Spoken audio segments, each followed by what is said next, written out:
नमस्कार सखींनो, आज आपण करणार आहोत झणझणीत अशी चिकन करी। तर चला रेसिपीला सुरुवात करूया। प्रथम कुकरमध्ये तेल घ्यायचं, त्यामध्ये तेजपान घालायचं, त्यामध्ये कांदा घालायचा, हिरवी मिरची, अद्रक, लसूण आणि कोथिंबीरीची पेस्ट घालायची। त्यानंतर त्यामध्ये खडे मीठ घालायचं, परतून घ्यायचं, चिकन घालायचं, कुकर लावून त्याला एक वाफ येऊ द्यायची। मिठाला छान पाणी सुटतं, त्यानंतर त्यामध्ये पाणी घालायचं आणि चिकनच्या शिट्ट्या करून घ्यायच्या। त्यानंतर कढईमध्ये दगडफूल, तेजपान, लवंग, मिरे, मोठी विलायची, छोटी विलायची, हे खोबरं हे सगळं भाजून घ्यायचं। कांदा भाजून घ्यायचा, याला छान पाट्यावर मी वाटून घेतलेलं आहे।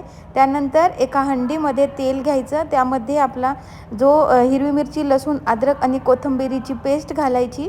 त्यानंतर आपण वाटलेला काळा मसाला घालायचा, तिखट, चिकन मसाला आणि हळद घालायचं। छान तेल सुटेपर्यंत परतून घ्यायचं आणि आपण जे शिजवलेलं चिकन आहे ते त्यामध्ये घालायचं आणि चिकनचाच रस्सा त्यामध्ये घालायचा।